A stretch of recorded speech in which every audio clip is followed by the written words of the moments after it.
Let's put our hands together for the panelists. And now I will begin by asking them again, beginning with Sammy Louis, to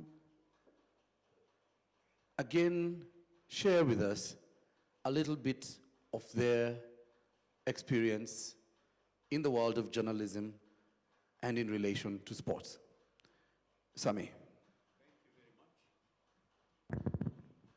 Thank you very much. I feel greatly humbled and also honored to be able to take part in this discussion.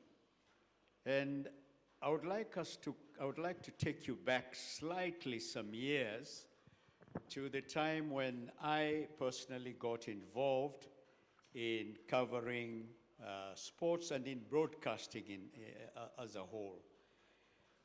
This is during the times of Kenya Broadcasting Cooperation, but then it was Kenya Broadcasting Service. Before it turned and became the Voice of Kenya, then it became KBC.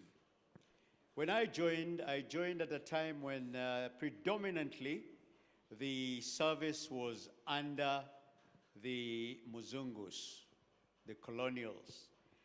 At that time, the English service virtually was purely Muzungu domain.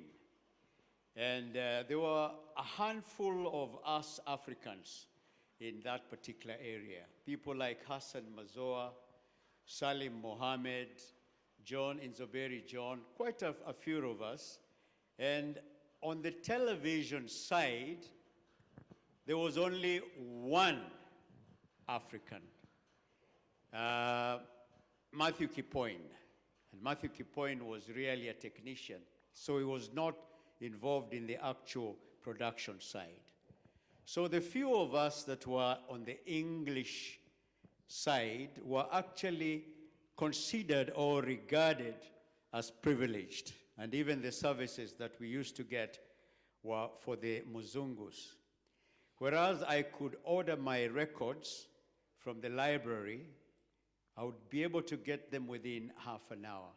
My colleagues in the Swahili service and the vernaculars, they would get them after 48 hours. That was the standing rule. So we were involved in covering the Safari Rally, the Caltex Safari Rally, if some of you can remember, if at all you had anything like that. We were actually covering the Safari Rally from the air on a Caltex aircraft. And that is the place that the Muzungus now wanted to do us in, so that they could be left just alone to do the coverage in English, and we, the Africans that could do the Swahili, you are considered incapacitated or unavailable to be able to carry on with the broadcast. And to do that, what they used to do is they will carry out some acrobatic maneuvers in the aircraft when we are on board. And since we did not know the tricks as at that time, whatever we were trying to do, in fact, was going contrary to what you should be doing when you are airborne. So when the aircraft turns like this, we used to go with it. No, rather, you want to resist going down, you go in the opposite direction. When it goes the other direction, again, you go to the other. In fact, then your bowels and your innards are actually disorientated.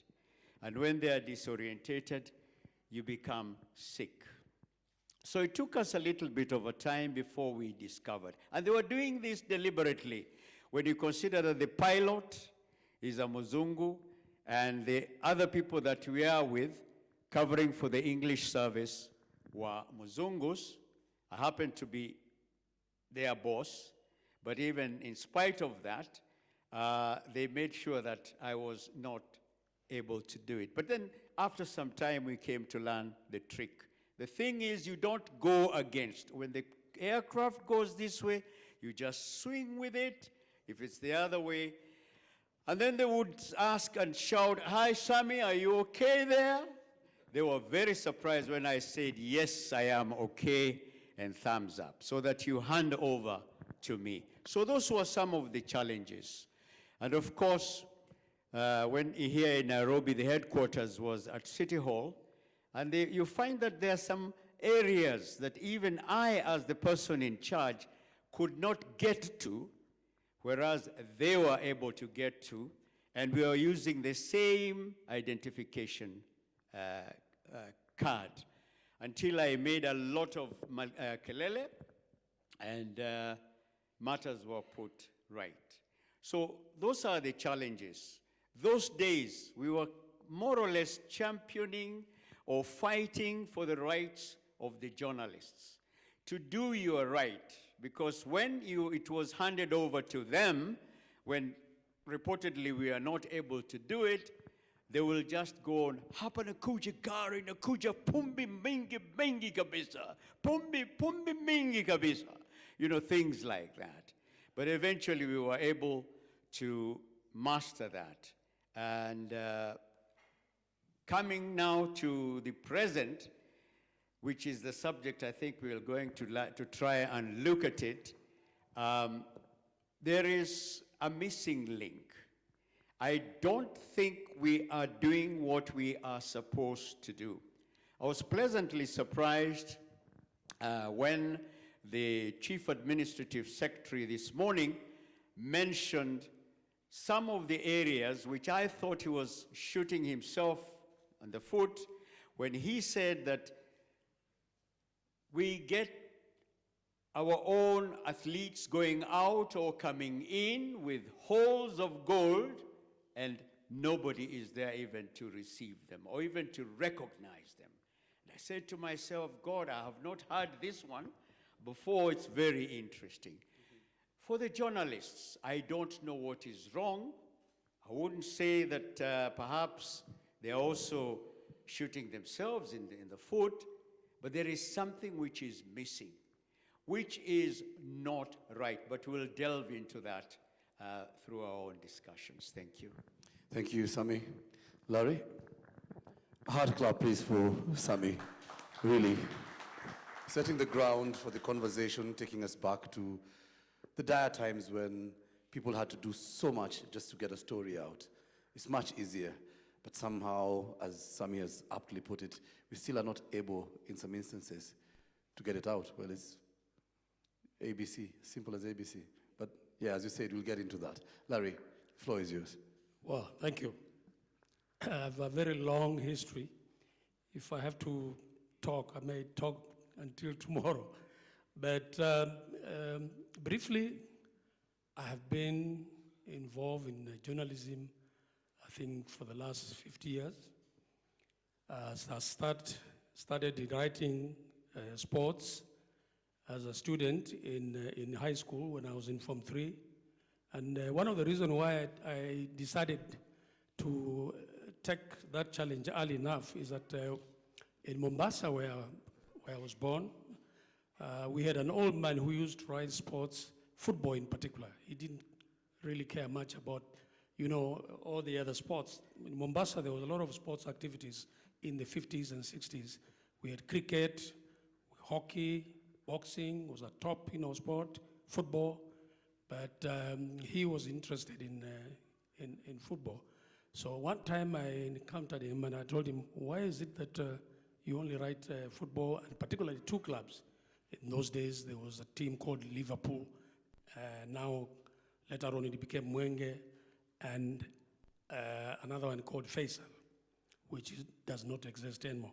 So, you know, he had his own reasons why he was concentrating on those two big teams, because they were the biggest teams. But we had so many teams, including the team I was playing myself, called Hudson Bay, which later changed to Majengo Heroes.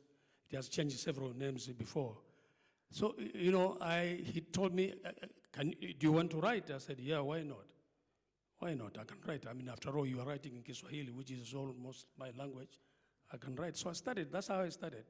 And I sent a story to the Taifa Leo. And the editor who was there then, called Bob Mthus, may his soul rest in peace, and another one called George Mbugus. They looked at it and said, oh, okay. They called me to Nairobi. So I came to Nairobi after closing school, and they told me, I think you can help Ahmed Abbas. Ahmed Abbas was the father of Mahmoud Abbas, the former national team goalkeeper. He was working with an organization called Government Cost Agents. For the old people like me, they will know what Government Cost Agents is.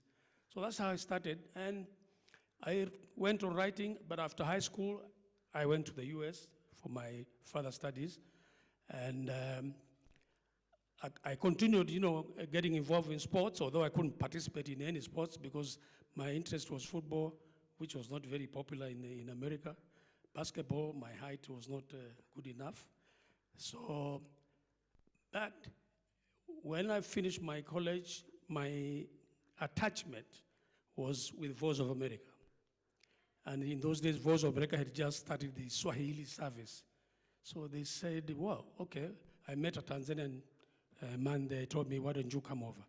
And maybe we can set up this service together. And my first experience as a student of journalism was to cover the World Cup in Mexico in 1970. I tell you, it was amazing. Amazing. I actually looked at the way the teams were playing, and I compared to what we used to play back here. I said, were we playing football, or this is something else? It was a good experience for me. And when I went back, after 2 years, I was sent to Munich to cover the Olympic. My first major athletics event to cover, the Olympic Games. So all the issues of the attack by the Palestinian attacking Israeli, athletes and so on, and the threat to Kipchoge Keino, he was threatened that if you run tomorrow, they will shoot him. And Kipchoge said, hell with them, let them come and shoot him. I'll still run. And he ran. And that was my first major experience. So when I came back home, 1976, I decided to continue now writing sports, soccer, athletics, boxing, hockey, and all the other sports except my friend Asif's sport, cricket. I had no clue about it, and I said I will never venture into something that I don't know. So I covered athletics, I covered boxing, basketball, volleyball. I was an official of Kenya Volleyball Association until sometimes one John Mucheru, a golfer, he told me, look, forget about these things. Just come and concentrate on golf. And he introduced me to Railway Golf Club in 1978. I joined as a member. And he showed me a lot of things because, golf has a lot of terminologies that unless you play, you will not be able to put it, nicely in your story. And I started playing, and eventually I got stuck into golf, a sport that, is called the sport of gentlemen and ladies, because people behave differently from other sports like football there. And I've been there. I've tried my best to bring in more Africans. When I started writing golf, we had, I think, 848 players in Kenya. Now we are almost getting to 10,000. I encourage quite a number of Africans to play golf. And probably the reason why I've been there for all those years is because of the passion I have for the sport. I believe that, without passion, you cannot succeed in anything.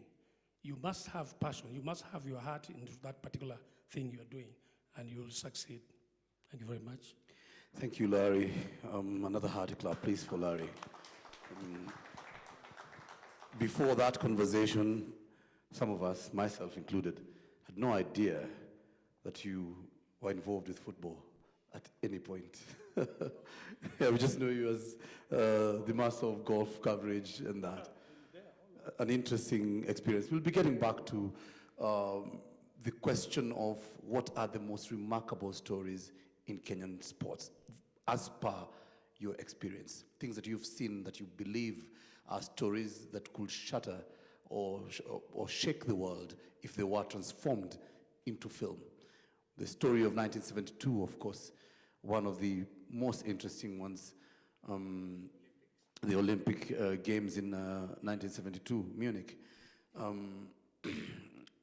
Well, I would like to delve deeper into that and other such scenarios. But at this moment, let me usher in Mr. Topi Lyambila.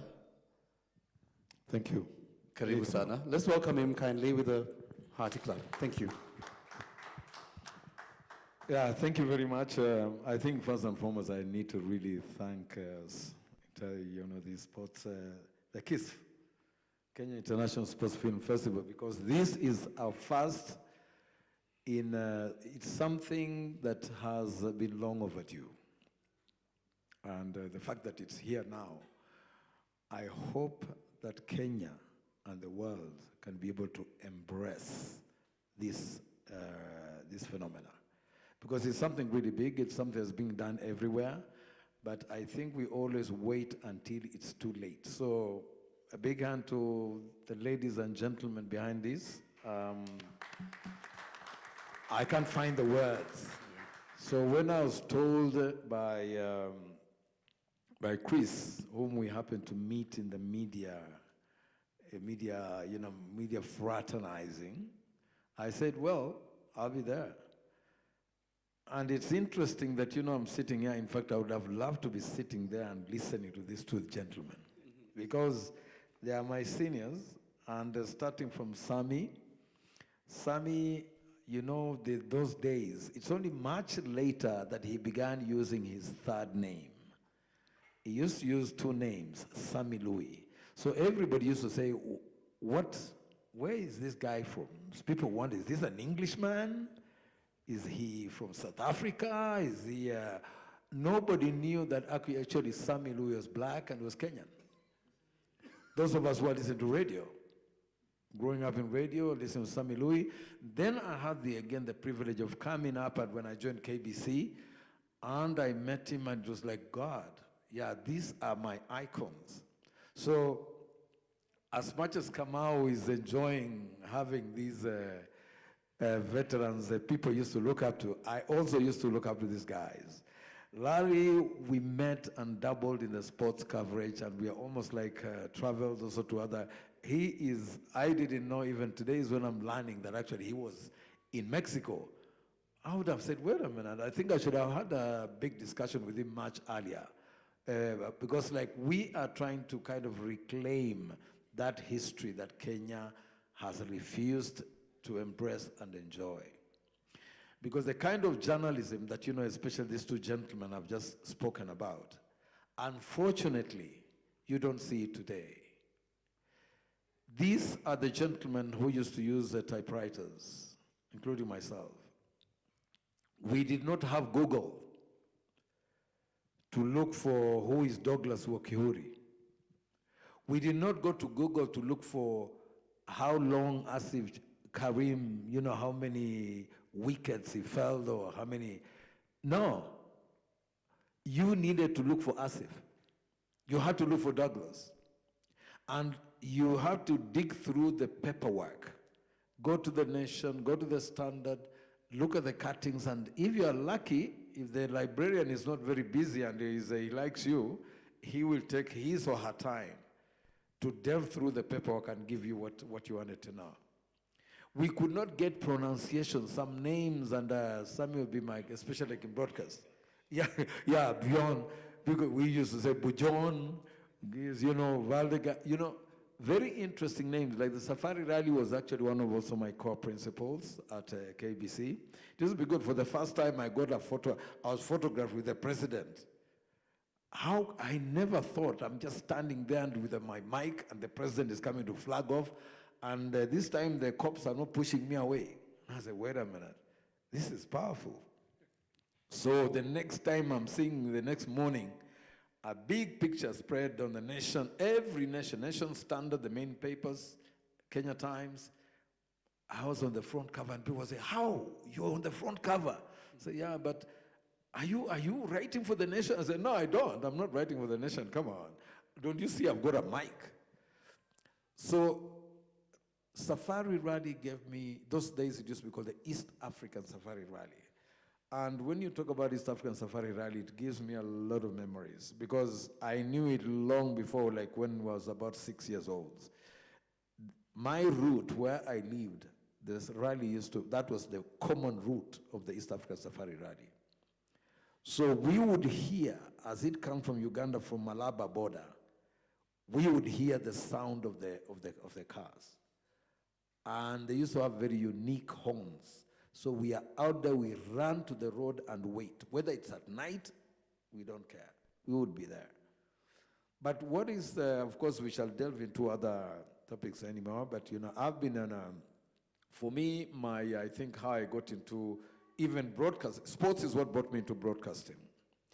I was a football, like when I was in school, I played every game, and always to national, to team level.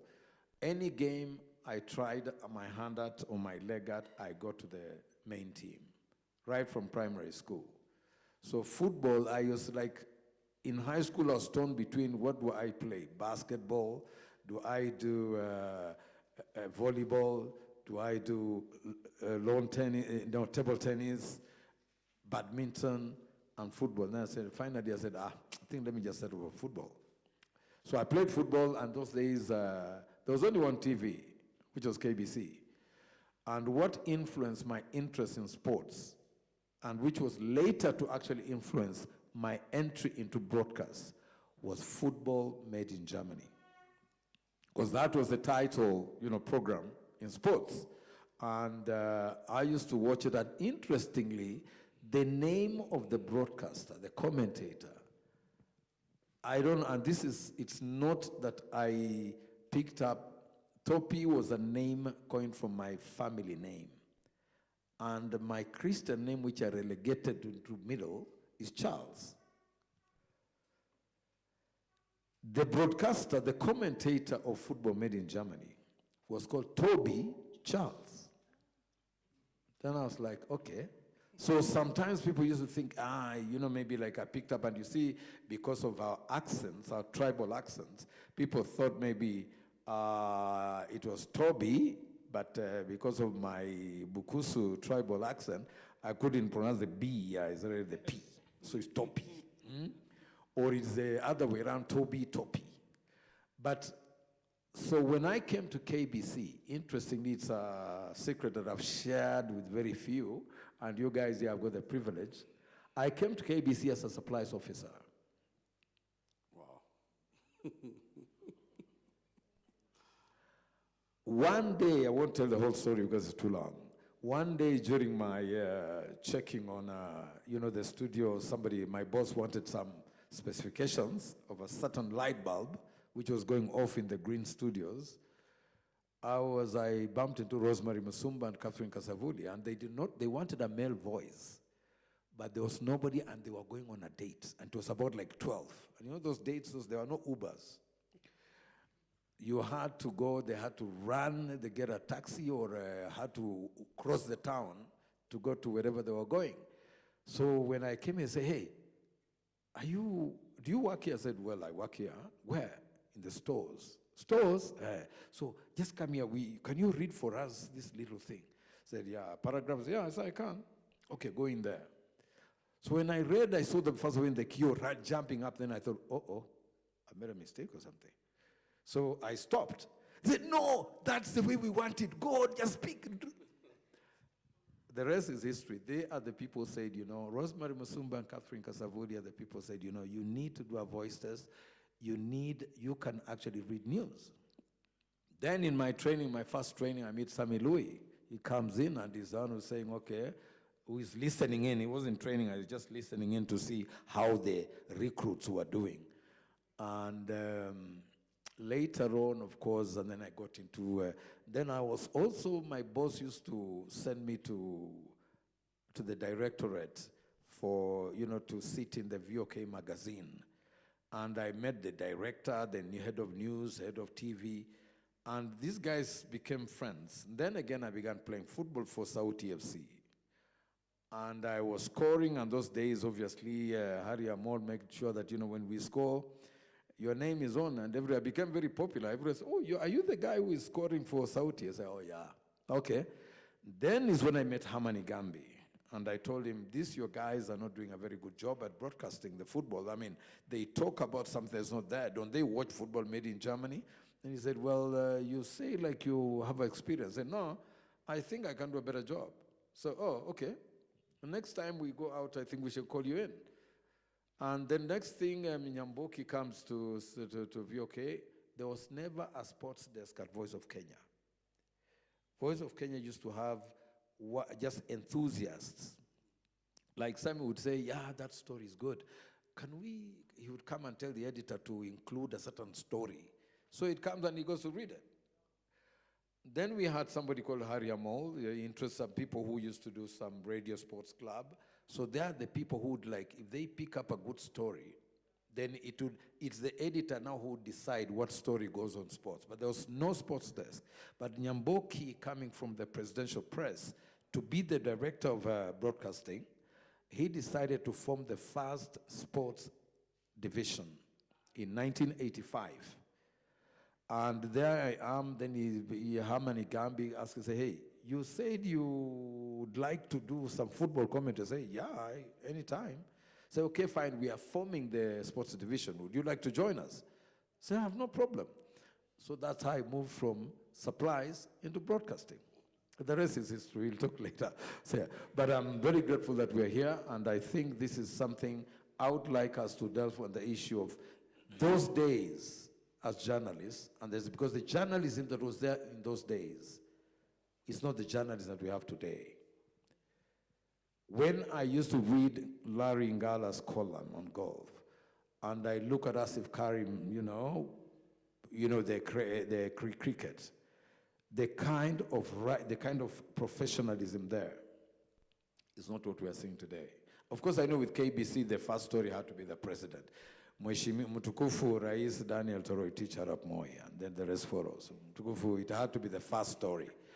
But today, and I think probably we shall find time to talk about it later, the standard of journalism in Kenya has totally nosedived, and I think we really need to pick it up. I hope that you can bring it up at some time. Anyway, thank you now from Thank you. Thank you very much. Sammy is burning with a comment. That is where I ask, where did the rain start beating us? We chartered the way for the journalists. We made it reasonably comfortable to them. Again, casting my mind back, in 1984, I went with the Kenyan team, Olympic Games, to Los Angeles. And the nature of things, we could not afford to be in the mainstream broadcasting houses, because we didn't have the money, we couldn't do it. But we had to cover. So I remember us going to the UCLA, the University of Los Angeles, University College there, and converting one of the dormitories into a studio. We were using actually the mattresses as the soundproofing in that studio. We had to be creative. Those days we could only report on radio because we could not be able to do television. Live transmission, we couldn't do it. The radio one, we had to record and then pump the material later on, timing Nairobi and LA for that to be able to come out. The Olympic Games of '72, which you mentioned, at Munich were very interesting in that Kenya, we participated in those games, one of most successful, I would say, where there was the massacre of the Israelis by the Palestinians. 10 of them, Israeli men, were captured and then actually shot together in a bunch. All of them just killed within the Olympic village where they were, including a German policeman. The total number of the athletes as at that time was 7,134. Take away 10, 71-24 were left. This is the time that the games were called the Black September.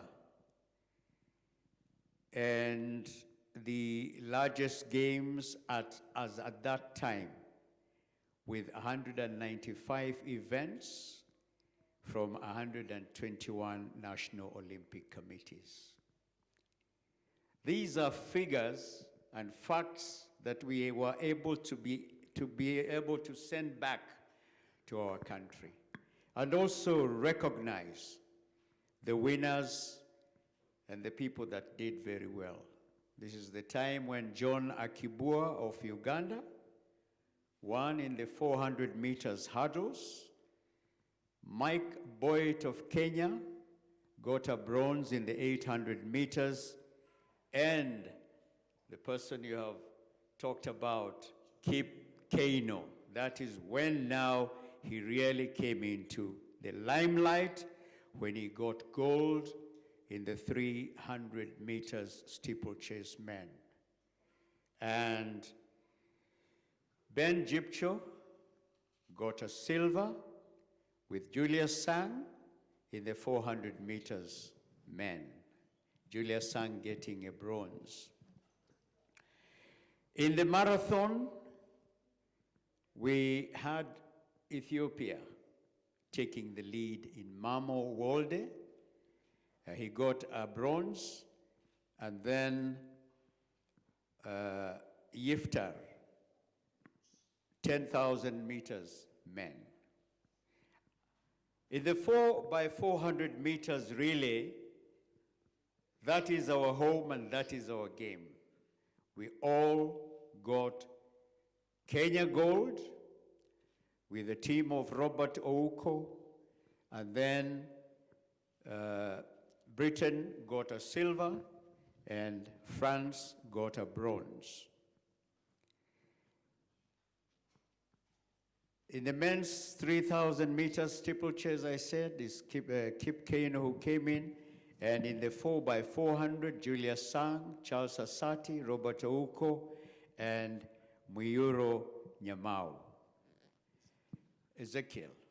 Now, I'm mentioning this because it was very important for us as journalists to be able to be really part and parcel and live with those athletes. We were staying in Nyahururu. We had to go to Nyahururu, and also out in what is the place called again? No. In Uasin Gishu. Yeah, Iten. Stay with them so that at least you acclimatize yourself, get to know the people on a one-to-one basis. What many people do not know, even up to now, I would imagine, is that Kenya has won 220 Commonwealth Games medals, and mostly in athletics, and with 34 of these medals coming from one style event, our event, the 3,000 meter steeplechase. And an event which no athlete but a Kenyan has won a medal since 1994. I'm saying this because these are facts. These medals are not just for the individuals. They are for the glory of the country. But how much weight do we put to them? In the reporting that we get these days, I'm sorry to say, we do not kind of give the people the feel of the importance and the significance of that particular event, so that in the long run, our Wakihoris and our Rosemary Tatars can not only share that glory with us, but also we should be in the forefront to celebrate those people.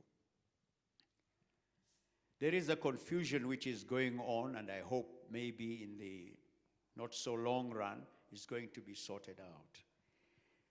That is in the Mashujaa Day and Jamhuri Day. For Mashujaa Day, to me, as an individual, it would make a lot of sense when we have got these days now been going down to the counties for the participants in that particular county or in the neighboring counties to be celebrated. If, like the one we had recently of Kakamega, I would have thought that would have been a very good forum for us to hear of the Joe Kadenge, Elijah Lidonde, Wanyama, and all those people, the past, the present, and also the ones that went out of their own way to be able to give that glory to the country. But medals are not awarded during Mashujaa Day. They are being awarded during Jamhuri Day. Is it a mix-up? Is it something that should be looked into so that at least we can be able to separate the occasions and give credit to the people that they deserve? Thank you. Jamhuri Day, to me, should be for the ordinary Mwananchi. Let's say, for example, myself. You know, I'm not an athlete. And that is now for the ordinary Rayas that should not be recognized as heroes. A Heroes Day should actually be for people who have contributed in one form or the other, and they should be celebrated. Now, the press, the journalists, where are we? Where are we in trying to bring and flag out such facts and such importance to our people? The first person to bring glory and honor to this country in the form of a gold medal is a person called Naftali Temu. Do we have even a market or a street or a small place in this country that is named Naftali Temu? Do we? To me, that's a shame. It's a great shame to us. We should be able to have these people and celebrate them. The 2016 Olympic Games were Kenya's most successful, yet with a whole of 13 medals, 6 gold, 6 silver, and a bronze. And it is the first time that people, your colleague, I would like to thank him very much through you, Makori, and some others who are now had the courage to come and say enough is enough. Because the officials of the Kenya Athletics Kenya, and also the National Olympic Committee of Kenya have been taking advantage of the athletes. This is the first time now we said, look, let's address this issue. I cannot comment very far much because the matters are in court, but really to take advantage even of the little that these people have been able to invest in giving glory to this country is not good enough. Where are the journalists? What have they been doing? I understand that the athletes, the active athletes, do not belong to Athletics Kenya. You can only become a member after you have retired.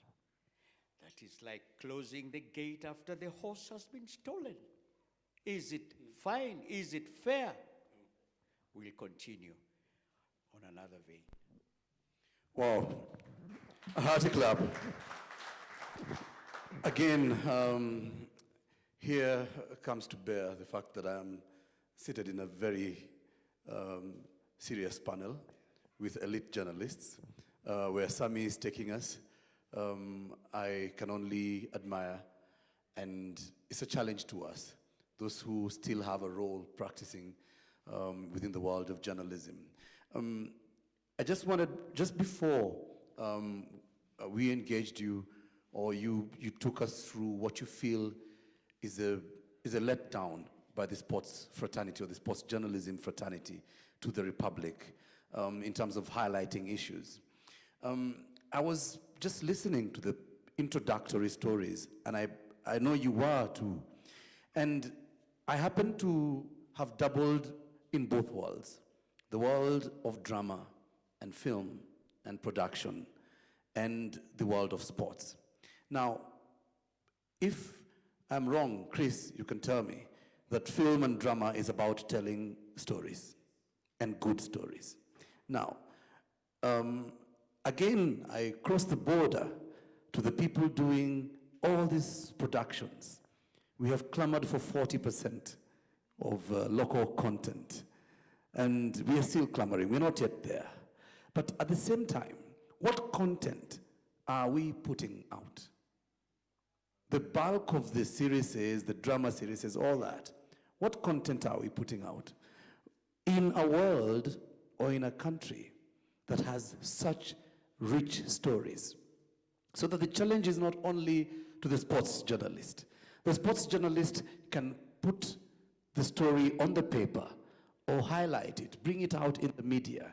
But everywhere across the world, gentlemen, you can tell me if I'm wrong, the greatest films made out of sports have been picked up by filmmakers, perhaps off journalistic stories, and then carried to the next level. And I'm hoping that the Kenya International Sports Film Festival organizers are looking at that kind of interplay, which makes me very happy to be in this particular forum. But before we get into that, before we throw or pass the buck to the filmmakers to pick off these great stories and transform them into film, into drama, into whatever it is. Because like when Sammy talks about being locked out of the official, the official area where you can do radio broadcast and going into a room and doing soundproofing. I know Douglas would understand that, having also gone into the world of music. Where you want to get good sound transferred to your people, that is drama. That is a story that easily is transformable into film. Well, before we get there, there's a challenge that has been aired, or a sentiment that is coming through from all the three panelists about the quality of our journalism. I happen not to be playing in that field, and I feel, quite honestly, sitting here, gentlemen, like I am like a bridge between the old system, because I went into KBC in the year 2000, during Moi's time. But then at that point is where the transition was happening. I left in about 2008, have continued to contribute in my way. But then the time we're in now is a totally different time. And we're experiencing it not just in journalism, in other areas. If you're working in an office, you ask somebody to write you a brief, and then you look at the typos. I mean, you read a national newspaper that has typing errors, like, grammatical errors. The language is so terrible, so destroyed. But then I'm just sharing an experience as well. I'm in an office where I am the second oldest. I'm just scratching 40. But I'm the second oldest person in that office. The other guys are 23, 25. Now, when we had a discussion about this, about the quality of just simple output, write me something in 3 paragraphs. Let's look at it. And the blame was being passed back to us. And I want to throw that to this gentleman, that we could have done more in mentorship. Do you feel that there was a disconnect in mentorship? I remember my days in KBC, the first days. I met gentlemen, I will not mention names, but if you're in this country in the year 2000, you know who was in the sports desk in that area. And instead of somebody holding your hand, they want to hold on to the space. They want to hold on to the space and make sure that when you try to rise up, they knock you down. So I want to throw the question back. What can we do in terms of establishing systems that allow us to pass or transition in an easier way? Topi. Well, it's interesting because what you're saying is, I think the biggest hit, I would say, is broadcast journalism. Because like it's a pity, and I could also be part of the people to be blamed. But I think in broadcast journalism, I don't think we have done really good. Because if my senior Sammy has just narrated the experience he had in Mexico, that alone, it would make for documentaries and documentaries. And I'm very sure they could pick up, because they pick up the kind of international film documentaries you see are not really any big. But you see, as we are going on, I think the pressures and challenges that we are facing today and yesterday as well are such that people are beginning to, because if you ask me, when we were growing up, when you went to hospital, you met a nurse, the nurse was a nurse. If you went to school, the teachers were teachers. They were mentors. You cannot say the same of today. When you saw somebody with a notebook at a sports field, that was a writer. When you saw somebody with a camera on the field, that was a camera person, trained and ready to do the work. We had the privilege of having Kenya Institute of Mass Communication. Interestingly, when we were growing up and when we were going through those colleges, at the University of Nairobi, there was no degree course for journalism. There was a diploma in journalism, which was, for me, a very big disconnect, because you find the people now who would go, actually it was a postgraduate diploma, so you couldn't go into, you could not be accepted on a first degree sports. You had to do another degree, or if you had an interest, then you would go, when you have a degree from elsewhere, is when you can go into journalism. But okay, I'm forwarding back. I had the privilege to go through KMC, and I think that's one of the greatest broadcast journalism schools I've seen today, and many years that I was privileged also to study, to have an attachment with the KK11, that's in Minnesota, for how to operate a successful independent television. It's an NBC affiliate. I trained in the US, I trained in the UK. I did my master's in media studies in the UK. And I had a stint with the BBC, I had a stint with Al Jazeera, with the Vox Africa TV, Press TV. And when I came back, when I said, okay, fine, let me come back and see what's happening here. In one of the studios, we had these interns who were coming in, and I said, okay, fine, they were preparing to graduate. And I said, okay, fine. So my colleague told me, hey, train these young people want to have a kind of a feel of the art. And, I said, no, I'll just give them a test. I say, can you pack me a bag? Packing a bag, of course, in broadcast terms is, getting the camera, your tripod, and all your equipment in a bag and going to shoot, ready for a shoot. And when this young lady finished packing, I said, okay, fine, assuming I am your subject, open your bag, set up the camera, interview me. Half of the things were not there. She set up the tripod and said, okay, fine. So she wants to put the camera on the tripod, there is no shoe. She can't do that. The camera itself, she couldn't get it on. because I'd flipped the switch and she couldn't get the switch. So basically what we're trying to say is that, the kind of training that even we're having in the so-called universities today, there is more theory than practice. Now, people like those, when people are being trained for the market, they're being harakishwad, to use the Sheng word, to get into the market and earn money. People these days, when they go to schools of journalism, it's not about the passion. It's about wanting to make a living. You can't do that. You have to be passionate about something, because some of these big stories, we see the big things that come on film, are as a result of very passionate research. Do our journalists do research today? No. Because you find, and I get so tired, I don't even want to watch telly, because you find somebody like Douglas or Kihuri is coming there, and the interviewer is asking, "Oh, Douglas, when did you begin running?" Seriously? You can't do that. In our days, interviewing techniques, I am asking myself, are these not taught in those colleges? What are our children being taught in those colleges? Then I'm not surprised. That's why you see, I find, like journalists today, I hear, and this one I was being told actually by an international body. We have also, like in London Africa Media Network, it's a foundation in London, so we normally do like some of these workshops and seminars. Africa Report. A lady came there and said, "Okay, fine, what's your perception of Africans? Because we feel the Africans are being marginalized in terms of development and journalistic development." I said, "No." So, but you see, these days, I've got my NGOs we're working in Africa, and these days, the principle is the brown envelope.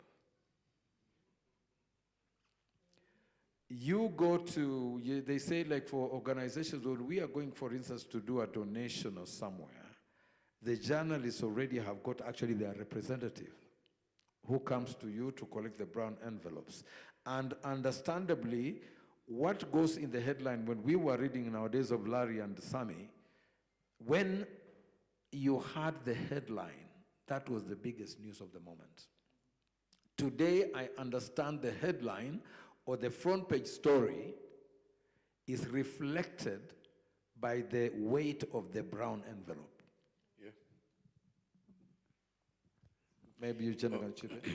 Pick it up from there, Larry. Thank you, Topi. But then again, as you pick it up, Larry, he's brought it up. What are some of the disconnects? Where are we going wrong? Brought about the issue of the brown envelope. And when I was thinking about the session today, I thought about this aspect related to, Topi, what you've just mentioned. The federations and the people running sports, having had an opportunity as well to interact in some of those quarters. Not really working for a news desk, really, but still interaction more from a strategic point. But then the thing is, the definition of our stories, the stories we tell the Republic, are we authoring those stories, or are we just conduits to tell somebody's story? The bigger question here is, why is sports journalism or sports journalists not being able to impact the overall health of the sport? Why is it that we will have rotten systems across generations, yet we have a line of journalists with big bylines? And some of that could be related to the brown envelope. Because if I'm taking the brown envelope from a guy who's massacring players, taking the allowances and all that kind of stuff, how am I going to be able to write a critique? How am I going to be able to champion the cause that gets those kind of people out of office? That's a question for you, Larry. Or you can pick it up and contribute from that point. I quite agree with my friend here. But let me tell you one thing. And I remember when some years back in the nation, we had a training editor called John Hitchcock. He came up with something, let's get it right. he used to do that every morning, and he'll distribute, he'll read it, and he will point out where he thinks, we are not getting it right. And I'll tell you one thing, the brown envelope is there, but our biggest problem, I think, our young journalists, is they are always in a hurry to get that story in the paper, come what may. They don't do research. Because if I want to go and I invite Douglas Wakihuri to interview him, first of all, I need to do a bit of research. Douglas Wakihuri went to Japan, which year, how did he start from Nyaururu and all these things, who was facilitating him to go to Japan. I'll probably look for somebody like Kobayashi to get some more information if I've forgotten that. So there's something called research, which most of our young journalists don't do it.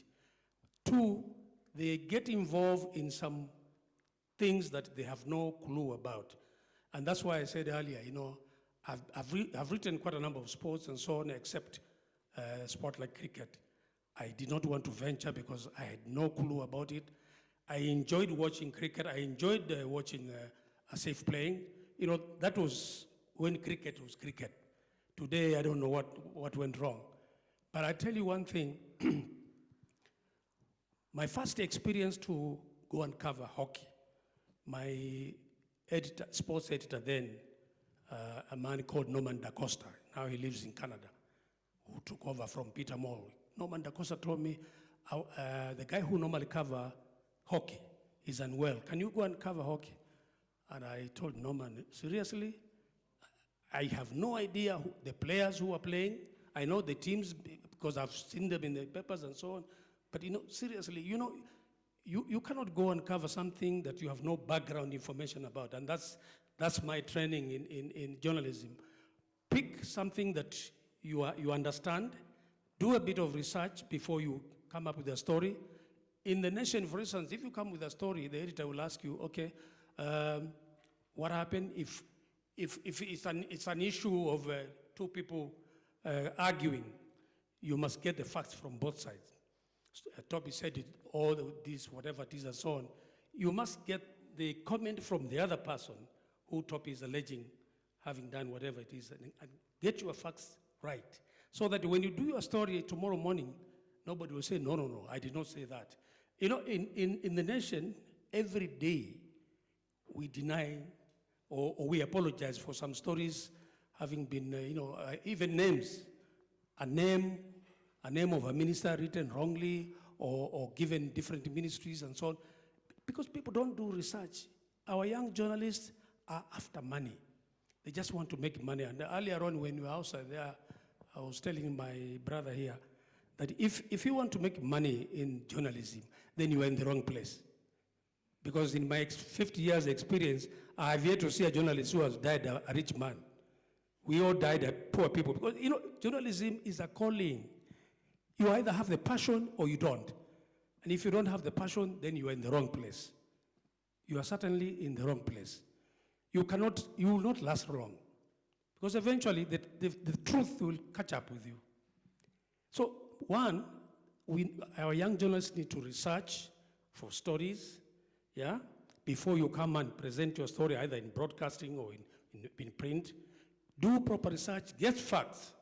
You see, if you are writing for a sport like my golf, the players know the rules, they know what they're doing. You can't come and start writing, say, oh, so-and-so did score this, and when he didn't score.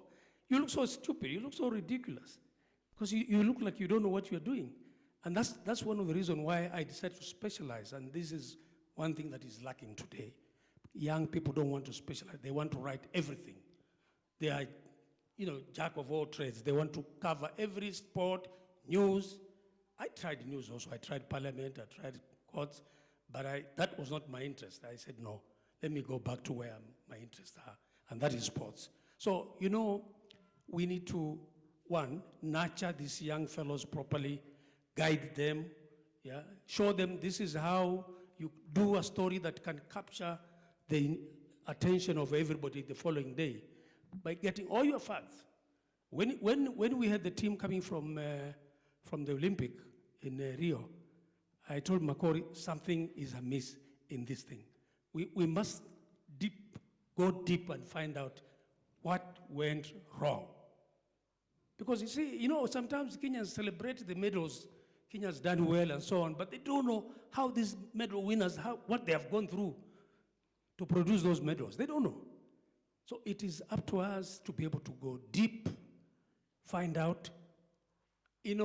I tell you one thing, Douglas probably, maybe he had already started running, but I remember those days when I was covering athletics. You will find 3 or 4 athletes invited to go and run somewhere in Europe or America, and they have to be accompanied by a manager from the Kenya Amateur Athletic Association then, And one time I happened to go with them. 5 athletes went to, I think, Brussels. And the organizers of the events had actually offered, I think some allowance for the runners. I think $150. Do you know what happened? The manager took $100 and the athletes, each one was being given $50. And I happened to see that. So I wanted to do a story, and the athletes told me, no, if you do that next time, we will not be allowed to go outside. And I told them, no, that is very wrong, because that is your right. You are being, denied. And I did that story, and when I came back, my boss told me, are you sure that is what happened? I said, yes. CBS News, BBC, and all those people, they had that story also, My boss told me, it has never happened before in the Olympics. I said, well, it's my first time, so I was so scared. I didn't know how to start, but eventually, since I'm a journalist, I had to do it. So you must get your facts right. And our young journalists, they are always in a hurry to see their names on the byline and in the broadcast. Once he appears there on the screen 2-3 times, he thinks he's a star. You can't tell him anything. Sometimes I go to our broadcasting division and try and talk to them, and they'll tell you, Larry, what do you know about broadcasting? They have no clue where I came from. They don't know that I went through all those things they are doing 50 or so years ago. You see? So we need to specialize, and we can only do that by advising these young people that, look, it's not just about the money. Of course, you can't work for free. But first, you need to improve yourself, and you can only improve if you have passion for what you are doing, what you are writing. If you have passion, definitely you succeed. And you build yourself, you build the capacity to be able to do stories and produce good stories for everybody to read and say, oh yeah, this guy. I'll tell you, I was in the US then, but I read a story written by a Mzungu for The Nation called Brian Tetley. Brian Tetley did a story when Tom Mboya was shot on Moy Avenue, somewhere there. It was a sad story, but the way he put it, it was nice reading. Nice reading, I'm sure he used to keep his beers on his drawer, so probably he must have taken 2 Tuskers before he went for that event. But, the way you present the story, it matters a lot. And it can only come out well if you have passion for that.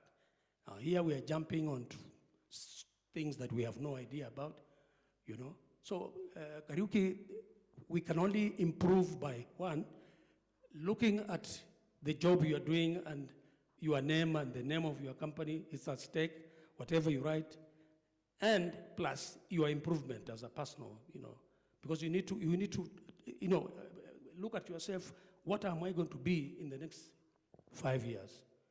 So if you conduct yourself the way these young journalists are doing with the envelopes and so on, in the next 5-10 years ago, nobody will even want to talk to you because you will be out of the media, and somebody will see you on the street and say, oh, that guy, I gave him some money to do a story and he didn't even do it right. You see, but if you have passion and you focus on what you're doing, you do your research and so on, you will write and write and write, and nobody will come and say, oh, no, this guy, no, he's been writing a lot of rubbish and so on. You can't write a lot of rubbish for 40 years. True. Can you? Yeah? So it's passion. For me, writing is in my heart. Well said. I tried everything else. I said, no, let me stay on here. Commitment. and true, even in a world across. I think this conversation, the only bit that makes me sad sitting here is that I don't see too many of the people who are getting into the industry now. I wish we had more of them. And perhaps, Chris, it would be nice to get these people, whether they're in the universities or the ones who are just starting to get into the industry, because I believe they would benefit most from the input or the output coming from this great gentleman, Sammy.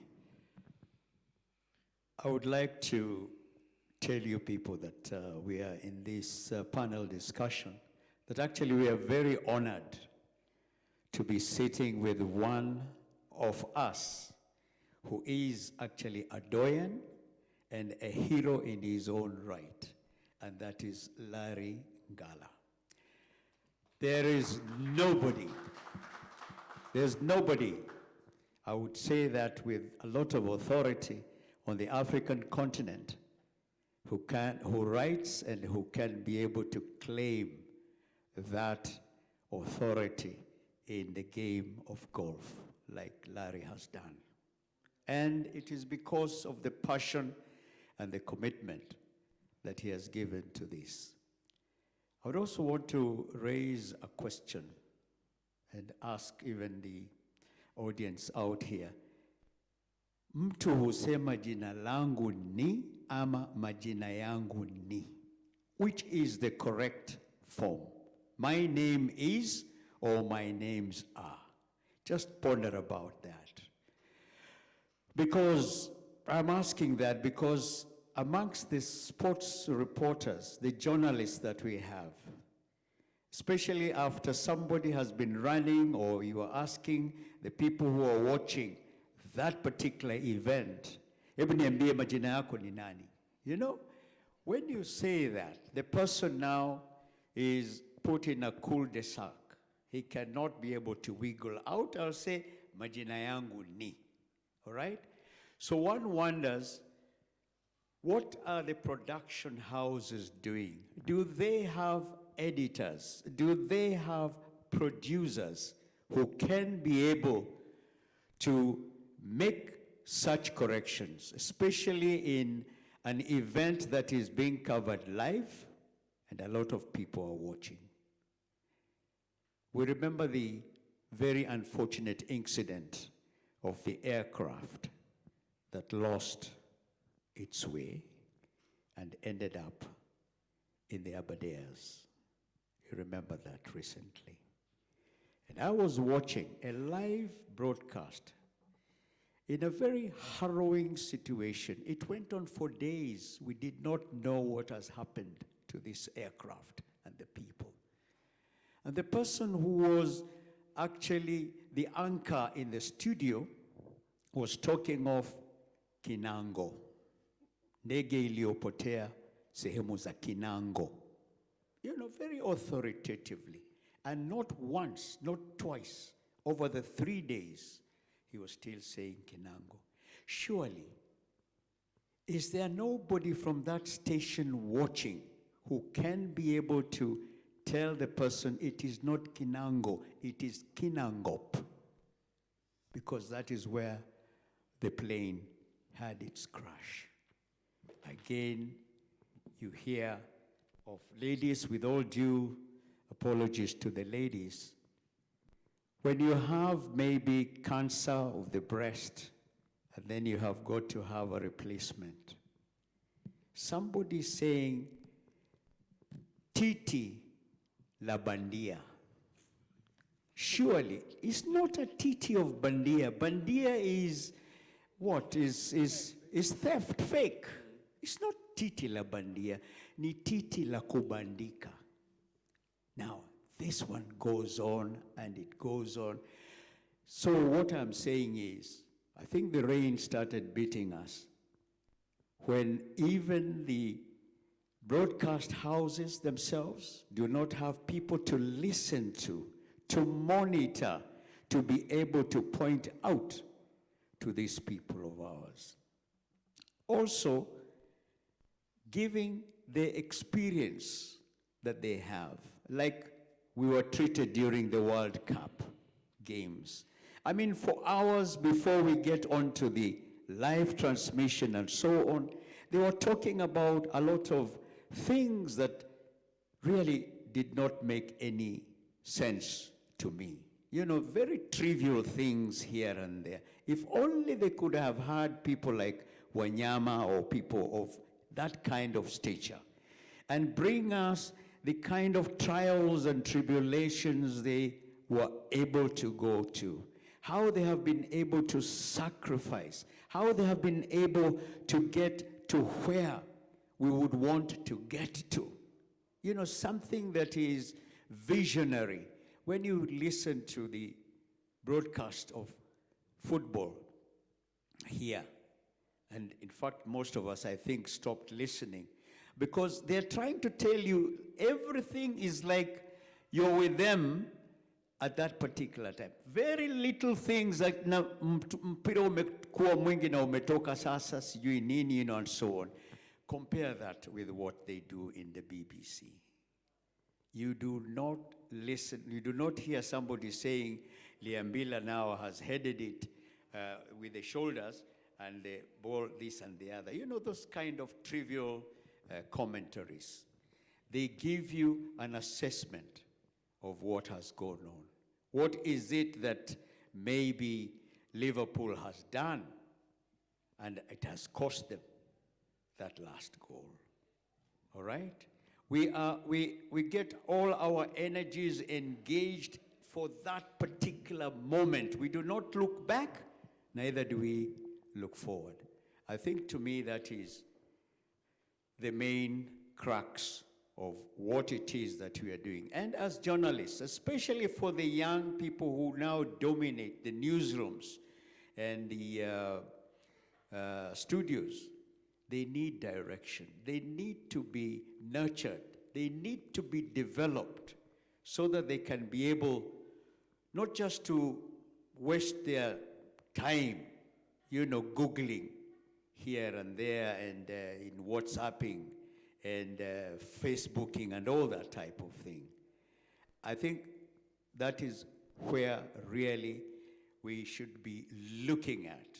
And to be fair to the athletes, the sportsmen and women of this country, because that event is not only just happening at the arrival at the airport.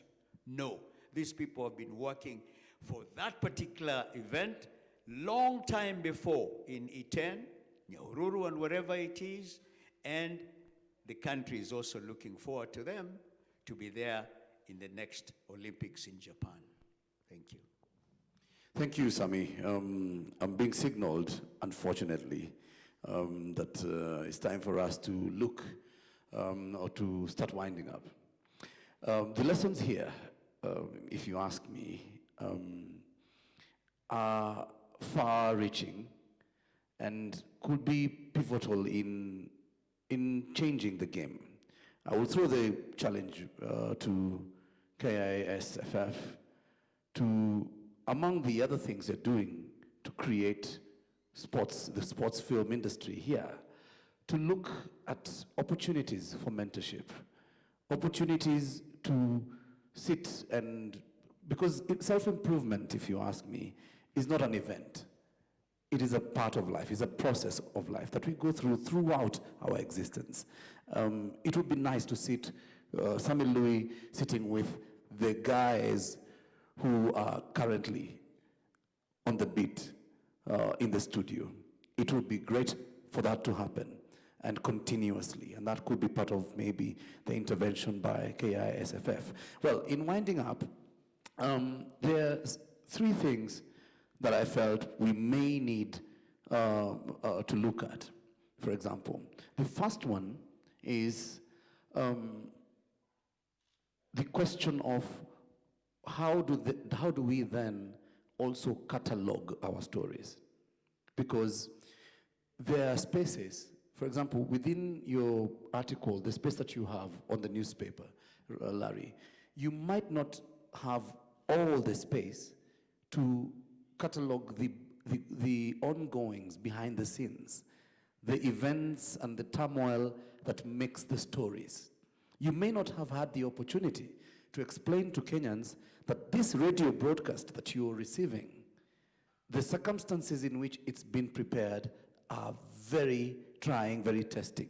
Within the bulletin or within the broadcast, you don't have an opportunity to tell that story. Some of us are hearing these stories here for the very first time. So my question, and I'll begin with Topi again, how do we catalog, what can we do to catalog our narrative or our experiences better?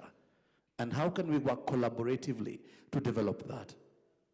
I think the big story here, it goes back to the ownership of the stations, and it's something that, I was picking up from my colleagues here, and they were talking about, the lack of that commitment and understanding, research and so on.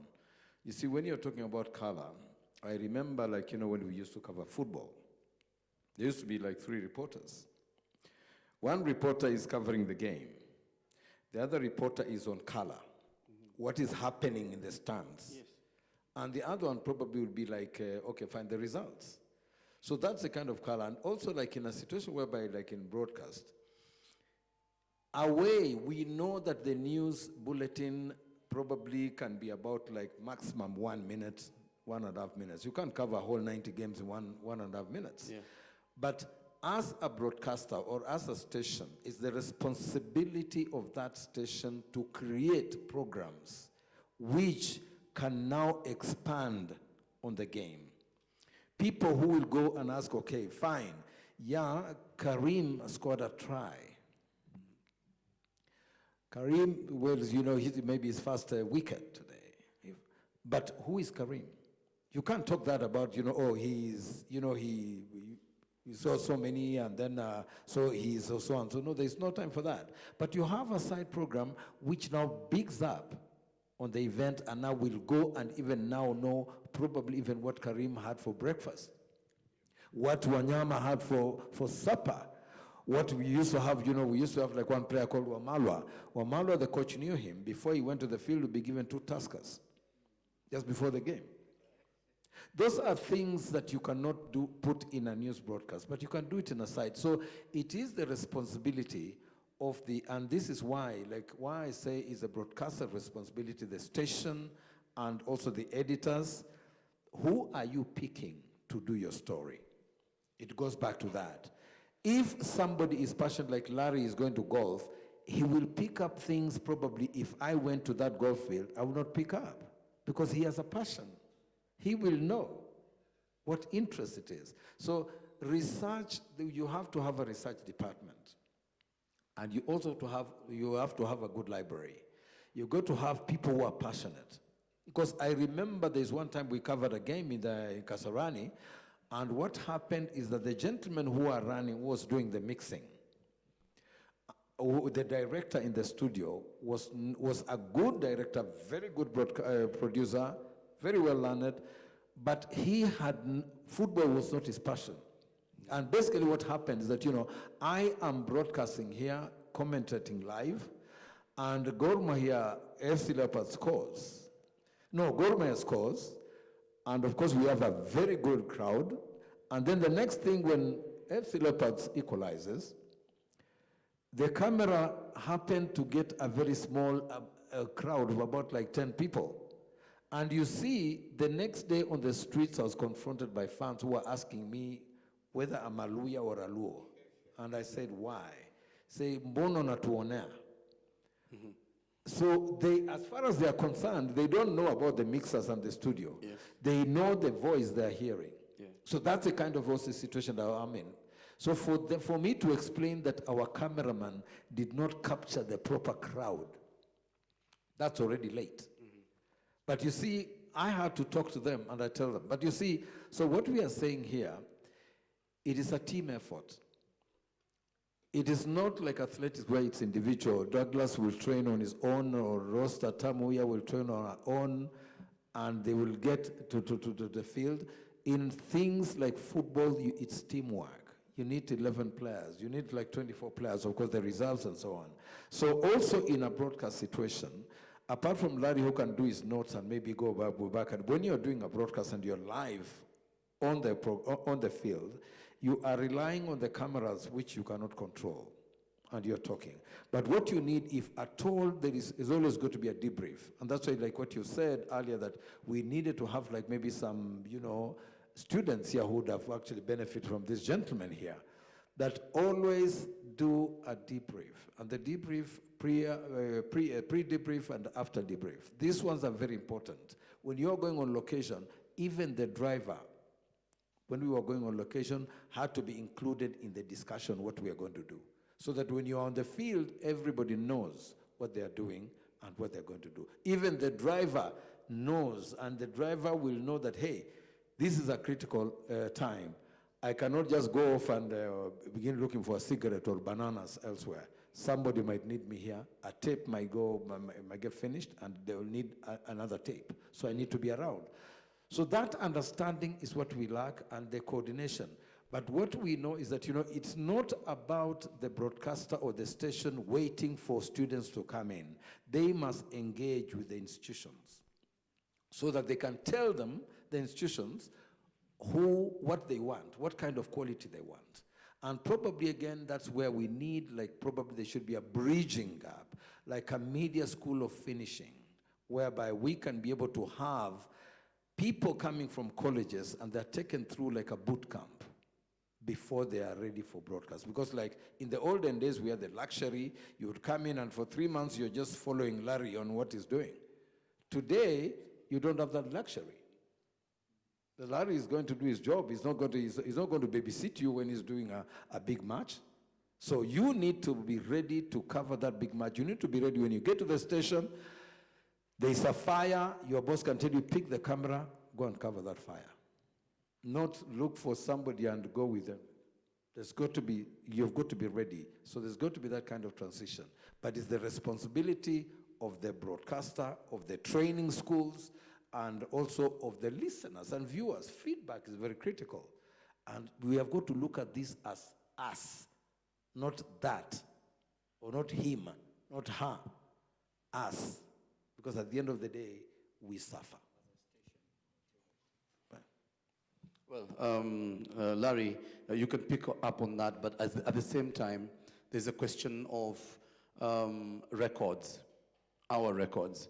I listened with admiration as Sammy Louis took us through the numbers in terms of what we've been able to achieve as a country in the Commonwealth Games throughout our history of participation. And interesting facts and things worth celebrating and worth talking about coming out from those numbers. The questions we have, for example, I'll share an experience. We were once looking for, I was doing commentary on a football game, and we were trying to find the number of caps. Like say, Dennis Oliech is playing, how many times have you played for the national team? How many caps do you have? And it was a painstaking process. Recently, one gentleman called Patrick Korir, with collaboration of a few others, eventually managed to put the football stats together. But this was done not even within federation. It was done outside by just somebody who exhibits and who brings out the passion, Larry, that you've brought out. And it's really commendable. Patrick Korir, of course, is one of the guys doing digital broadcasting with Futa and the others. Well, away from that, I'm just asking about the numbers. How can we preserve our history? What are the ways that we can use to preserve our history to a point that when Sammy is no longer with us, we do not lose our history? When Ngala is no longer able to continue writing or retires back to his home in the coast, then we lose 50 years of golf. How can we ensure that doesn't happen? I tell you, that brings me back to some few years ago. For about 33 years, I was doing research and compiling material about golf history in Kenya. Mm-hmm. And I interviewed quite a number of people and so on, and I was almost, ready to put together everything. Somebody, ordered that the cleaners to take any piece of paper or whatever it is, or book that is left on the desk, and they throw them. Do you know they collected that file, and it was sent to. Do you know I'm not able to gather even a quarter of that. And one of the people I interviewed, and that was 2003, was Frederick de Klerk, the former president of South Africa. I went to cover an event there, the US versus the rest of the world golf championship. And I know there were 4 presidents there. There was de Klerk, Mandela, Thabo Mbeki, and George Bush Sr., who is the honorary president of the President's Cup. And every morning the 2 teams will come there, they will be introduced and so on. So apparently one of the players who was in the international or the rest of the world was a Fijian player who happened to play in Kenya. So he recognized me and he said, "Oh, how are you? Fine. You still writing golf?" I said, "Yes." And when Frederick de Klerk apparently heard that we were talking about Kenya, he developed some interest. I didn't know why at that particular moment. Later on, as we were following the players now, he asked me, "Oh, you are from Kenya?" I said, "Yes, I'm from Kenya." "Where?" I said, "I work in Nairobi, but I come from Mombasa." "What? So you write golf?" I said, "Yes." Then he asked me a question. He said, "How is Soy Golf Club?" I said, "What?" I told him, "There's no golf club called Soy in Kenya." He said, "Oh, no.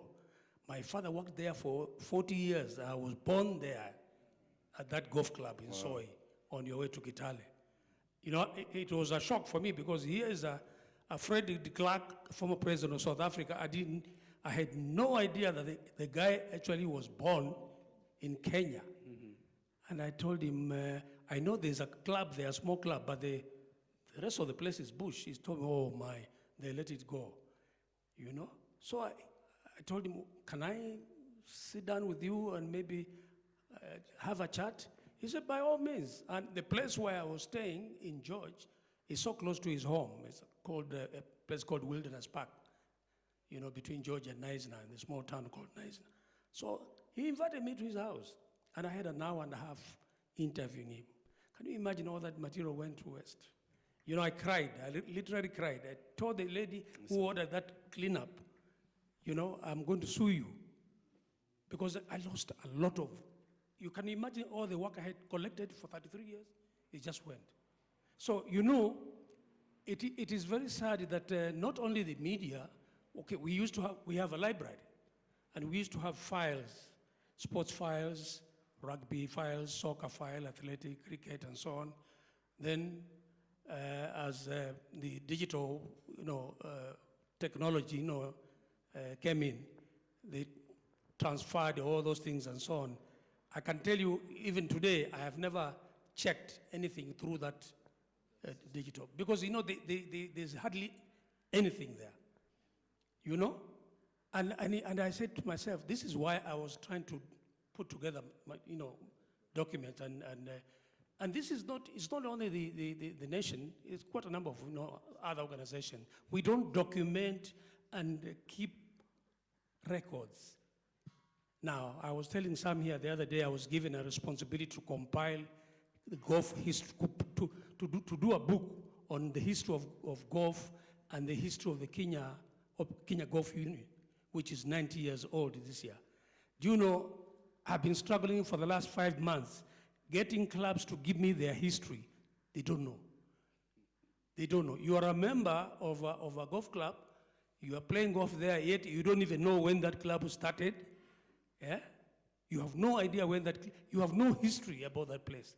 Now, this is the problem we have, and I must thank Asif for coming up with this idea, documenting events and sports events in particular, because we need to do that. Otherwise, if all this generation goes, the history goes. You understand? We need to document everything. So now I'm almost through with that book. I'm just waiting for some photos which we managed to get from the nation to put a book.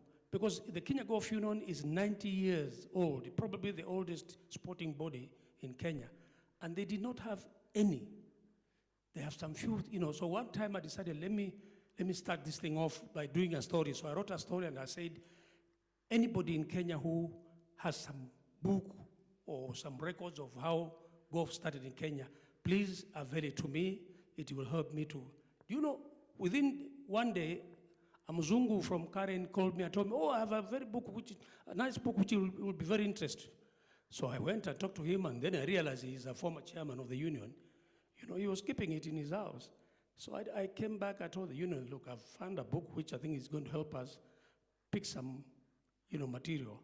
And luckily, I had also interviewed a Nubian golfer, the late Burhan Marjan, and he gave me a lot of story about the Nubians, how they came to Kenya during the First World War and settled in various places in Kenya, including Kibra. And they had their own golf course there. So he gave me a lot of history, My knowledge was that Duncan Ndegwa was the first Kenyan black to play golf because he learned golf in St. Andrews in Scotland in 1955 as a student when he was studying there.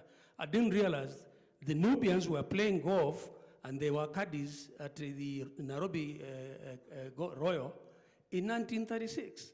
So Bob Marjan gave me a lot of story which I have included in that book that I'm doing for the Kenya Golf Union. So this is one big thing that in Kenya, we don't document history. And I can tell you, unless we do that, we are going to lose a lot. Agreed, totally. And thank you very much for that contribution on that. And going to the very last one, Sammy. And again, Asif, Chris, and the team, here, as when you listen to this, and we are again going back to film, or reflecting back to film, because we are talking about sports and film.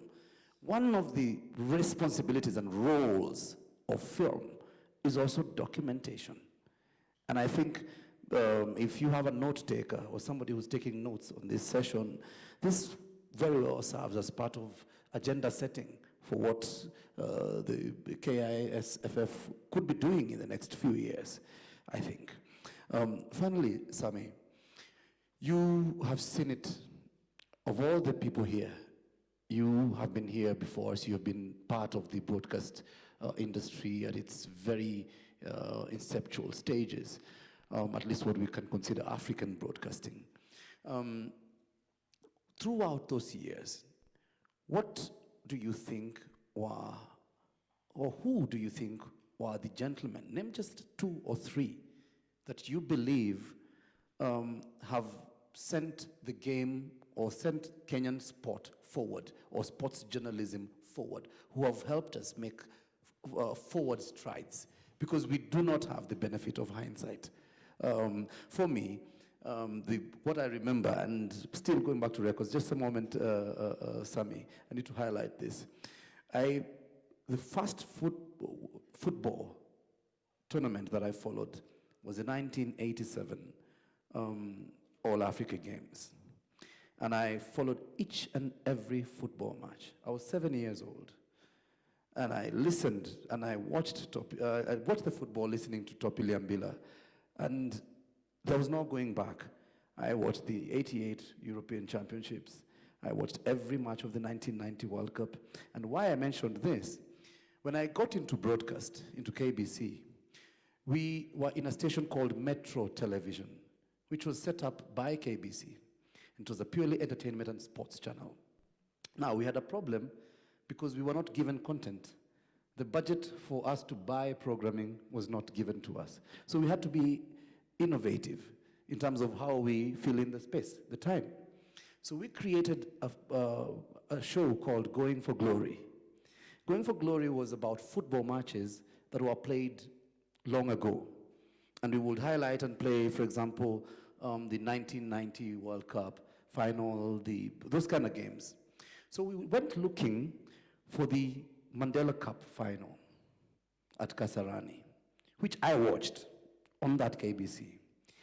The craziest thing was we only found the second half. Now, how do you not have first half? How do we not have our greatest moment in football in our records? That's just wrapping up that issue of keeping our records. But coming back, what do you think have been the milestone times and perhaps individuals associated with those milestone setting times in the history of Kenyan broadcast, and particularly in relation to sports? Thank you, Kariuki. Before I address that issue, I would like us also to cast our thoughts and our thinking and our planning with the immediate situation in which we are. We lost Dick Tiger Murungi just about a month today in October. And it's only then that suddenly Kenya realized that Dick Tiger in 1972 was able to get us a silver in boxing middleweight. Congestina is now suffering wherever she is. Why we should be putting our own people who have actually brought glory to this country, on the back burner, I don't know. This is something that we, as sports journalists, should think about seriously. And when we are writing about Congestina, let's write about Congestina, the boxer, and not bring in other issues. You know, the neighbors must be saying this, or the neighbors are thinking this and the other. Let's not bring those issues into play, because now there already we lose the picture of Congestina, the boxer. People who brought us glory, people who I think did quite a lot for this country in their own way. I would start off with Stephen Kikumu. Stephen Kikumu, in those days, his own mastery of being able to cover sport events, especially football, that to me is classic. On the English service side, Salim Mohammed, Giraffe. He was called Giraffe. To me also, that was a person who really assisted very, very much in especially getting us, the people who just came into that scenery, where we had studios known by colors. The ones for the Africans, for the vernaculars and so on, those that the color was blue. And the one for the Asian services was red. But for the English service, a very soft, subtle green color. And we used to have very big books in the studios, just like the OB that you have in a police station, whereby you record each and every event when it occurs. And within 3 minutes of reporting of a technical failure, it will be attended to. I doubt whether we still have those OB books in the studios, and also I doubt whether the attention that we used to have at that time is still there. And then coming down the line, we had people like Salim Mohammed, Salim Juma, and our good friend Leonard Mambo Mbotela. They tried in their own ways. The reporters that we have right now, please do not make it a personal issue. Don't personalize the thing and make it is you and not what you are reporting on. Let that be the predominant thing, your preoccupation, and give it all the passion that you can. To me, that way, we'll be able to begin. And then do a lot of research. Look around, find out as much as you can, so that you can be able to give a little bit of color on the sidelines of what it is that you are covering. Thank you. Thank you very much, Sammy. Pick it up, Topi. Speak up something. In regard to the cataloging that you're saying, and you mentioned something about Mandela Cup. In 2013, when we were celebrating the 50 years, I wanted to do a review, a sports review of the 50 years. And in line, of course, was the All Africa Games, which I was part and parcel of. I was told we do not have any material of the All Africa Games. They were taken somewhere, in the sun taken to Ngong, to Langata, some storage, and all those tapes, most of them were actually erased and other programs, read on. And I thought, because I came and my focus was that, the All Africa Games would be a primary thing as part of the celebrating the 50 years of broadcast. Exactly. And I felt so, and then I said, okay, fine. Can I get some of the football matches? Nothing is there. So I can understand when you say the Mandela Cup and many others, but that is the problem with us. I understand even as we speak today, if you go to NTV or Citizen or some other broadcast stations, you would find a whole tape, complete the original recording from KBC, even with the KBC numbers. They were being sold. I mean, how can we do that? So basically, we do not have that library. Cataloging is very critical. But then there we are. But we are going to lose, like what Larry said. If we guys go, our children, the reporters who are coming up, will have nothing to make reference on. A sad situation indeed. I think we can't over-belabor that fact. Finally, we have seriously overrun our time. But Chris and Asif, and I believe the other gentleman, Douglas, of course, they seem not to be complaining. So we'll just take a little more time, just 3 minutes for the gentleman to give their closing remarks. And kulingana na masomo yangu ama naona ni jina langu. Yes. Many. Absolutely. Douglas, you have some questions? Okay, just before we do the closing remarks, then I believe I will take this microphone, try to take a walk, and pick up the questions here.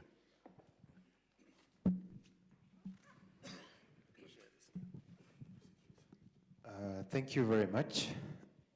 I think I have a few questions and some comments. And to me, as I have listened to you, you are probably the wise men we require in this country. And I believe that, Mr. Karim, these conversations should not stop. It should start from now. You need to have a space in the media to talk about it day and night so that our young people can hear what you have. I think when a wise man takes a cup of water and he doesn't swallow this water nor spit it, the young generation go the wrong direction. And I think that is one of the answers that we'll want to hear from you. Now, on the other hand, I have two things. As an athlete, I've competed in World Championships in Rome, Olympic Games, and the Commonwealth Games. And I equally scored well. And the recognition that we get is a gold medal and a diploma. This gold, when I come back here, is very highly appreciated. The diploma is a piece of paper. As for what I've done is that I have worked so hard, as the others do, to achieve the very highest level of physical education, right? And yet in this country, we have the core curriculum now, sports as core curriculum. Why doesn't it count? And what should be done for it to count? Because I think we have so many academies that have no paper to graduate to. And this could be one of the platform to see the young people graduate even after their careers. The other part would be, I've heard you talk about the rights, like what you're going to report, say, no, this is your right. When I visit the broadcasting houses, they interview me and I leave. I'm given a piece of paper to sign that says I have released my rights to be used by the broadcaster. As a sportsman, that is where I get my revenue from the interview that I do or any other thing. How can that be changed so that each and every athlete who does the interview can be able to at least feel that he or she has spent his or her time well? Thank you. Well, an interesting one there. A gentleman who wants to pick up on, first of all, thank you very much for the comment. Yes, the conversation should begin. I believe the men in charge are here of KISFF, and it's something that I'm looking forward to going on, the conversation going on beyond where we've picked it up here. And thank you for your contribution, Douglas, not just here, but what you've done for the country, and also congratulations for the great achievement that you have. And please continue. Don't stop. Don't stop running. Yeah. Ngala. I will answer Douglas in one of the questions. Earlier on during the official opening, I think there's one speaker who talked about, I don't know whether it was Karim, about this country having a ministry of sports. I have been advocating that year in, year out, because, you know, unless and until the day we will have a sports ministry on its own, where it can be allocated enough budget depending on the needs of the various sports federations or associations, it will be very difficult. We will keep on complaining. But this is where I think, for me, this is where we should start from. Because you see, one, the government has a responsibility to develop sports facilities all over the country.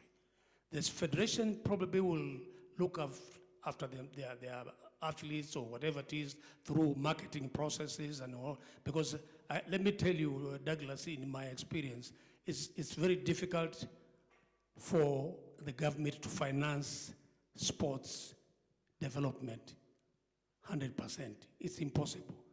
We need to have corporates coming in. We need to have a proper marketing done so that we can be able to generate revenue. This revenue that will generate not only will support our athletes or sportsmen and women, but also look after the people who have done great things in this country.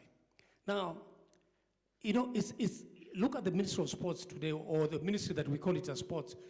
When you look at the budget that is allocated to that ministry, I think sports get the least. And in fact, the only time that ministry gets a lot of money for sports is when we have the Commonwealth Games, Africa Games, and the Olympic.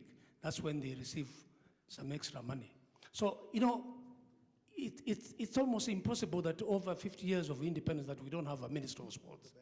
And until we have a ministry that is fully charged with the responsibility of developing sports, then we will not talk about, you know, people like Joe Kadengi being left, you know, dying, and, you know, there are many great, you know, sportsmen and women in Kenya who, they are not able to do anything. Yet, if we have a ministry that is planning all these things, we can have welfare, which can cater for all these runners and footballers and so on, so that they can be assisted, a special fund, because some of the old, athletes, most of them were working and doing sports at the same time. Now we have almost professionally, sportsmen and women in Kenya. But the Ministry of Sports the government through the Ministry of Sports need to develop facilities and come up with the agenda on how to look after our sportsmen and women. You understand? Yeah. Because there's no way we can do that unless we have that Ministry of Sports. As it is now, I don't know how much sports get out of those 4 departments or 3 departments, because I think it's culture, whatever, heritage and so on, and sports. You can't run sports like that. As a matter of fact, corporates have really tried in Kenya to support, sports. I don't know how far we would have gone without corporates, But in a nutshell, there's no country that has developed sports using government funding. The government normally develop facilities. Like now, if we have every county 2 or 3 stadiums for athletics to practice and football to be played and so on, you will be amazed how much talent we have. Yeah? That's the role of the ministry. But they need to come up with a paper that can, look after people who have represented this country, like Karim and so on. Yeah. What can we do to a person like Karim? He has done that. He has gone where he went through his own family initiatives and so on. Probably the government has spent very little, maybe when the Kenya team was going out. And it's the same thing in other sports, like my sport in golf. All those young players who are coming up, it's through their parents. We are trying now, we have started something called County Golf Courses Project, so that we have at least one golf course in every one of the 47 counties to spread the game to other Kenyans, So in the other question, I may not be able to answer you, but on that particular aspect, we need to come up with a serious paper, and maybe this organization, Karim, can help us, so that we look at the people that have represented this country, and now they are nowhere. What can we do to these people? How are they going to survive in the next few years and so on? Yeah? Yeah, actually, Douglas, your question, actually, when we answer a question like that, like normally sometimes we have been invited to speak about Kenya sport, I have come up like an activist. People begin looking at me like wondering whether am I, because I criminalize the whole event. But look at it this way, like what you were saying. Look at cricket. Where did it start? Ngala. The Odumbes, the Tikolos, the what? Asif. It was around Ngala because these boys, primary school buddies, that's how they developed it. You see, we must, as Kenyans, address the aspect of sports development. And it's not just about, looking at schools. We used to have very vibrant sports activities, like in primary schools and secondary schools during our days. These days, that is not there, because you brought up the issue in the curriculum called ranking of schools. So everything went to academia, and you forgot, recreation. So that also has had to deal. So it's about policy and also about what people do. Parents these days are talking about how they can get their child to get to score a B, to get over 420 marks, not to develop the child's, persona. We have had cases. I've talked to the Danforths, the swimmers. They pay their own training. They pay even their own kit. I've spoken to a mother of one of the swimmers who are swimming for Kenya. She said they've got to pay for their kit, the national kit they've got to pay, and they've got to pay the trainers. I mean, stuff like that. This is what is killing sport in this country. And you see, if you ask Asif today, he will tell you, like what Larry has just mentioned, 3/4 of his expenses have been covered by the family.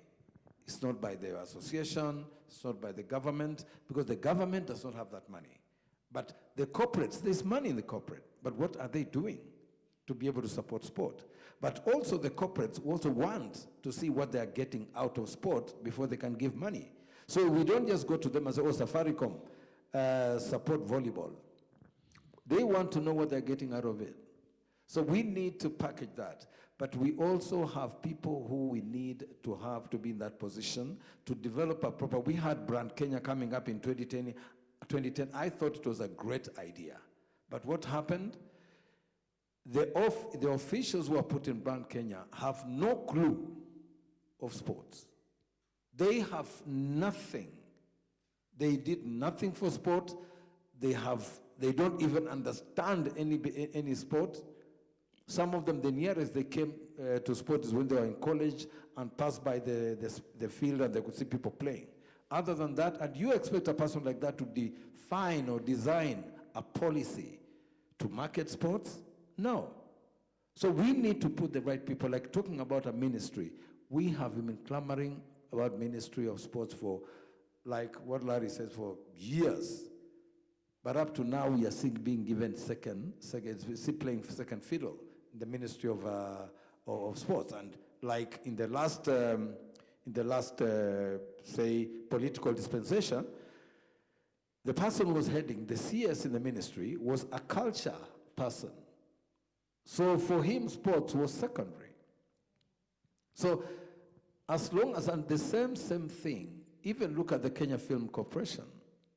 I mean, I really expected to see a lot of my people from the Kenya Film Corporation here. I expect to see people from the Media Council of Kenya here today, and during this, I'm very sure they were given invitations. But we don't have them here. I expected actually sports federations to send representation in a sitting like this. They should even have bought their seats here and be part of the sponsorship. But you see, you'll be surprised. I was in London and, the game, actually the marathon is going on, and, as we are crossing to try to cover some of the events, we meet people with shopping bags, officials of the Kenya, from the Athletics Kenya, who have come with the team, going shopping on Oxford Street. That is our Kenya. But we hope at least with this case, we are, they say always every journey starts with one step. And I believe that KISS is that first step that we really needed, and we hope that, we can map. Because documentation, you must put stuff on film. Most of, like, if you talk about the Kenya, Olympic, performances, you won't get that at KBC or anywhere. You get that at the BBC. Sadly enough. BBC will have it, but Kenya doesn't have it, like what Sammy was saying. So we as a people, not just the broadcasters, not just the athletes, but even as Kenyans, we need to ask ourselves that. When you go out there and say you are Kenyan, they ask you, oh, you run.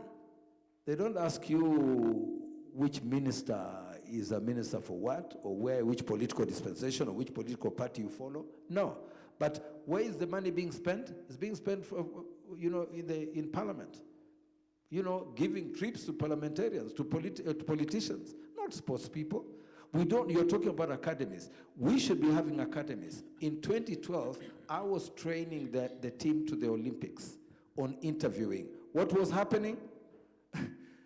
And I told them a very simple thing. Do not speak in a language that you do not understand. Come on, naulize, if they ask a question, jibu kwa Kalenjin, jibu kwa Kikisii, kwa Kikikuyu, Kijaluo, Kimasai. Do not bother. Let them bother about translation. Don't try. And we have seen cases, pathetic cases, of our top athletes who cannot be able to speak. But look at Usain Bolt. Between 2008, when he won the Korean gold, and 2010, he began training in 2010. For the 2012 Olympic, he was hurt. But during those 2 years, he earned 5 times more than he could have earned on the track, because he was out there. So when we talk about branding, we must brand our sports, but we also must talk about our sports. We must be able to catalog our sports. Douglas? Thank you. Sammy, Yes. I cannot be able to stop you. I would want to, but I cannot be. But just make it very brief. We are Very totally out of briefly, time. I just Yeah. wanted to make sure Douglas gets answers. He has asked 2 questions, and we have tried to answer them. But unfortunately, that the proper answer lies outside our capabilities. It's only when we have a ministry, which is a fully fledged ministry of sports, that can be able to address those two questions. And National Sports Fund, which they started talking about it some 20 years ago. We only hope it's going to be realized, because that then will be able to give us the capability to be able to do our training and also go out to represent the country without being seen going around with a begging bowl. Thank you. Thank you. Trust a man who tells others to wind up, to summarize a statement. Thank you very much, gentlemen. It's been a pleasure again to have the honor and the pleasure of being here to exchange ideas on where we think we should be going. And as a closing remark, picking off Douglas and the comments raised here, the profiling element is very critical in bringing out the true value of the sportsman. And when the true value of the sportsman is realized, then the question of how much becomes a smaller question. And the people in film, the people who are running the production houses, the stories are here. We can tell better stories. We are bigger as a people, and that has been evidenced here. Ladies and gentlemen, let's kindly put our hands together for the panelists. Thank you. Thank you very much.